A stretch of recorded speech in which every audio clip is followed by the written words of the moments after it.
kind of wrapping up what's felt like a really incredible journey. It really has, spending all this time with Life in the Trinity by Donald Fairbairn, discussing it together. Yeah, for the Life in the Trinity podcast, it's been something else. Definitely. I feel like engaging with the book and just our talks, it really has shifted my perspective, on what being Christian actually means, that relational core. Absolutely. Me too.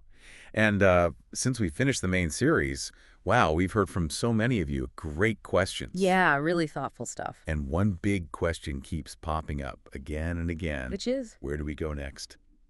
For continued growth. People are asking specifically about diving into the church fathers themselves. Right. Hoping, I think, that reading those foundational voices might help you grow closer to Jesus. That makes perfect sense. I mean, the fathers, they're the source material, really, for so much of what Fairbairn builds on. It's a natural next step. Exactly. So that's precisely what this is. This is a bonus deep dive. Think of it like an unofficial supplement, just something to help you keep exploring the themes from Life in the Trinity, maybe take that next step. And here's the important part for this deep dive. Yeah. We're drawing only from one specific place. Okay. It's the appendix in Fairbairn's book, Life in the Trinity. The appendix where Dr. Fairbairn himself lays out suggestions for further reading. Specifically in 4 key church fathers who really influenced his own thinking for the book. Exactly those 4. So our mission today is pretty straightforward. We're going to walk through each source Fairbairn points to right there in his appendix. And we'll explain why he suggests reading them might be valuable for you. But we're sticking strictly to the info he gives us right there. Got it. Just the appendix. Okay, so Fairbairn tells us his thinking was most strongly shaped by, 4 major early Christian or patristic thinkers. Right. Irenaeus, Athanasius, Augustine, and Cyril of Alexandria. The big 4 for him. Yeah. And thankfully, the appendix gives some really practical starting points if you want to read them directly. Okay, great. So let's kick things off with the first one. Irenaeus of Lyons. Fairbairn flags him as one of these crucial figures. What does the appendix tell us about, getting into Irenaeus? Well, Fairbairn notes that only 2 of Irenaeus' works actually survive today. Only 2? Yeah. There's his huge response to Gnosticism called Against Heresies. It's massive. Okay. And then there's a much shorter work, kind of like an instruction manual, called Demonstration of the Apostolic Preaching. Against Heresies sounds like a bit of beast. Fairbairn mentions it was Greek originally, but the complete version is Latin. Right, only complete in Latin, though there are Greek fragments. And he points out, importantly, that the only complete English translation is, it's from the 19th century.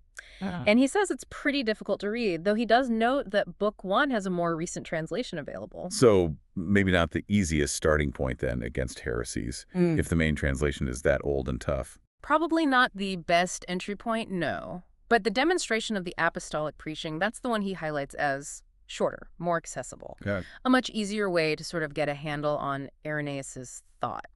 And there's a cool historical note Fairbairn includes. Oh, yeah. This shorter work, the Demonstration, it only exists because a single Armenian manuscript was found back in 1904. No way. Just one copy survived. That's pretty amazing. Isn't it? Nearly lost to history. So for that demonstration, is there a recommended translation? Yes. Fairbairn specifically recommends the one by John Baer. It was published in 1997 by St. Vladimir's Seminary Press. Okay, Baer, 1997, SVS Press. Right. He calls it the most recent and the best translation, and importantly, it's the one he actually quotes in Life in the Trinity. Perfect. So the takeaway for Irenaeus, based just on the appendix, is his big work is challenging to access in English, but there's a clear, recommended, easier path. Exactly. Start with the Demonstration of the Apostolic Preaching, ideally the Baer translation. It gives you a way into his thinking without, wrestling with super archaic language right off the bat. That makes a lot of sense. Okay, who's the second figure Fairbairn focuses on in the appendix? That would be Athanasius. Athanasius of Alexandria. Now, with him, many more of his writings have survived. Okay, good. More options, maybe. Potentially. Fairbairn notes that the most readily available English translations are, again, often in one of those older 19th century collections. Ah, the Nicene and Post-Nicene Fathers series, NPNF. That's the one. Second series, volume 4, he specifies. So we're back to the 19th century translation challenge. Yeah, he gives that heads up again. They can be difficult to read, he says, but often they're the only ones available for a lot of his work. Like his more technical stuff. Right, including important dogmatic treatises like his orations against the Arians. Fairbairn calls that one his most important dogmatic work. Got it. So, Orations Against the Arians for the deep theological dive, but brace yourself for the older English. Is there something potentially easier to start with for Athanasius? Yes, absolutely. His most famous work, On the Incarnation of the Word. Right, I've definitely heard of that one. Fairbairn identifies this as the easiest entry point into Athanasius's thought. Makes sense, it's pretty foundational. And translations. Does he recommend one? He does. He says the translation he actually used in his own book is the best one available, but he also mentions it's quite expensive. Ah, okay. The classic academic publishing issue, is there a more budget-friendly option he points to? Thankfully, yes. For a good, inexpensive alternative, Fairbairn recommends the translation in the popular patristic series. Oh, SVS Press again. St. Vladimir's Seminary Press, exactly. That one came out in 1993. Okay, great. So, for Athanasius, following Fairbairn's advice in the appendix, On the Incarnation is the place to start, especially that affordable, popular patristics version. And then, if you're ready to go deeper into the doctrine, Orations Against the Arians is key. But just know about the older translation style. Reading him means really engaging with a major voice on core Christian doctrines. Precisely. All right, moving on. Fairbairn includes Augustine of Hippo. Augustine. Can't talk fathers without Augustine. Definitely not. And Fairbairn notes he's incredibly prolific. Plus, thankfully, much more of his work survives and has received more recent translations than pretty much any other early church theologian. Well, that's good news. Fewer 19th century roadblocks, perhaps? Definitely seems that way. And Fairbairn makes a really welcome point.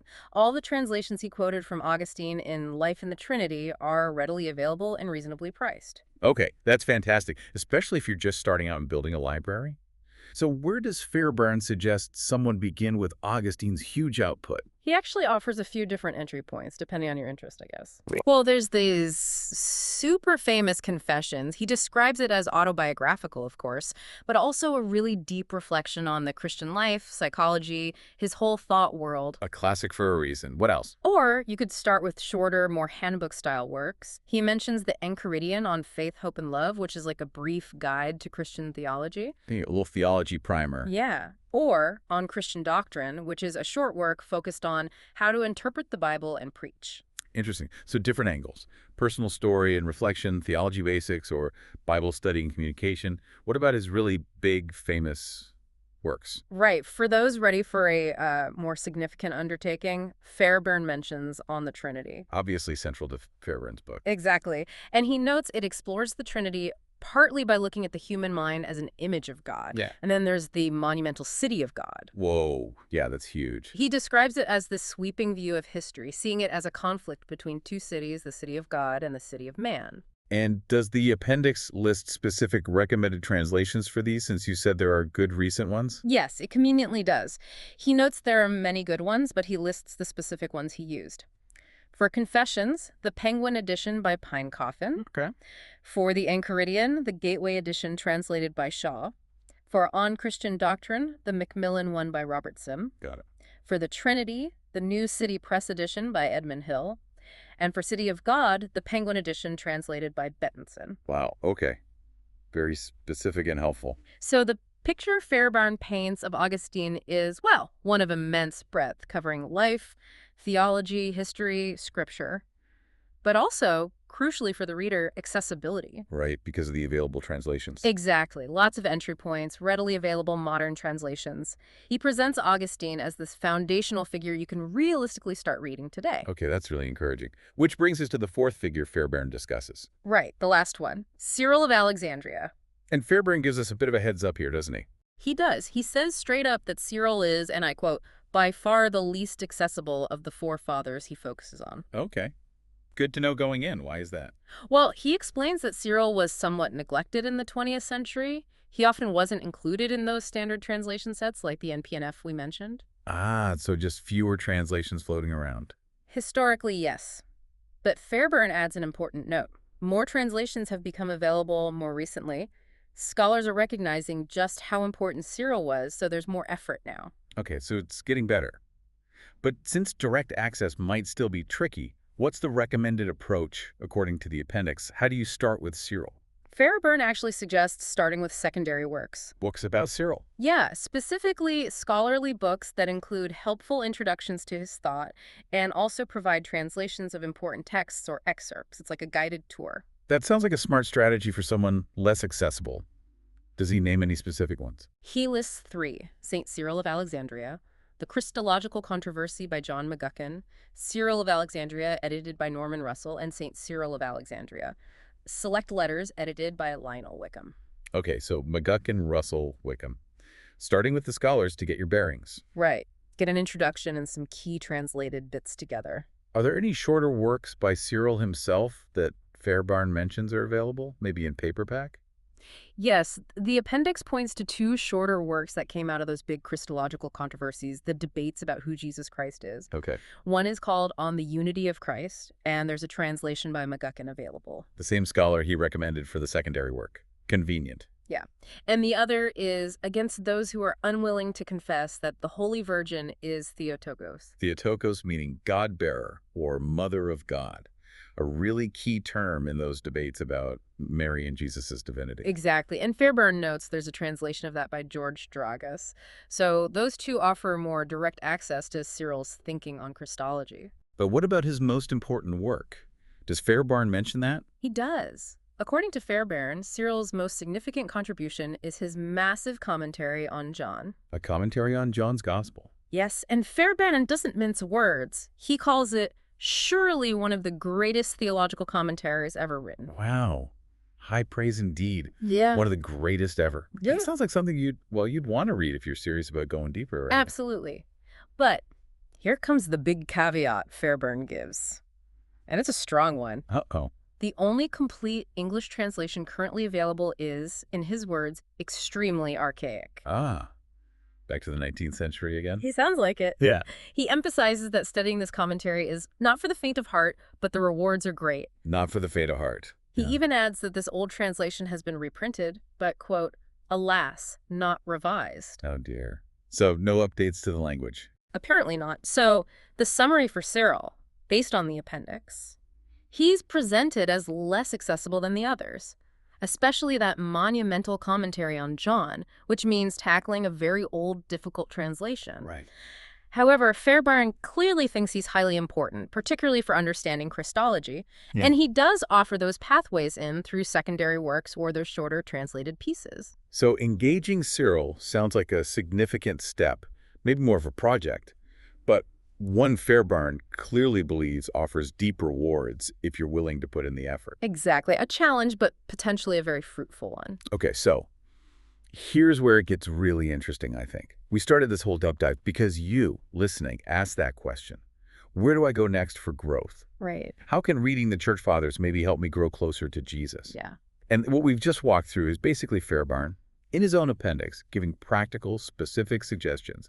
These are the guys who shaped his thinking for the book we just read together. It's like a direct lineage. And reading these fathers directly, even if you just start with those suggested entry points we talked about. Like Irenaeus' demonstration or Athanasius on the Incarnation. Or Augustine's Confessions, or maybe one of those scholarly intro books on Cyril. Right. Doing that is a direct path. It lets you engage with those deep historical wellsprings of Christian thought, the very thinking that shaped Fairbairn and really shaped the faith itself over centuries. So what does this all mean for you, the listener? It means the journey, understanding the faith, seeking that growth.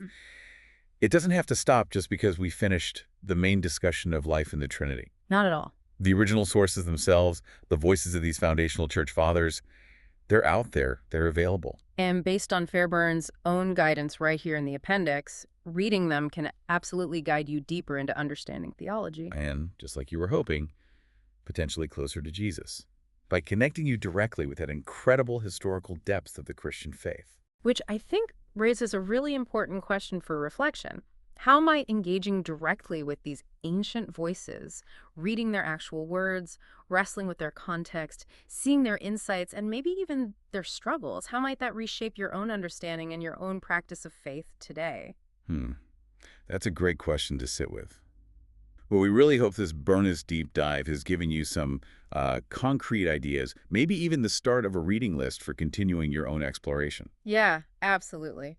And thank you so much for joining us for this bonus deep dive connected to the Life in the Trinity podcast. And remember, our tagline for this whole project has been Introduction to Theology with the Help of the Church Fathers. Right. And this look at Fairbairn's appendix, well, it gives you a pretty clear map for how you can take that next step and make that connection yourself directly with the fathers he recommends. So maybe consider picking up one of these suggested works. Start your own journey of reading the Fathers. See where it leads. Until next time, remember to abide in the Godhead this week.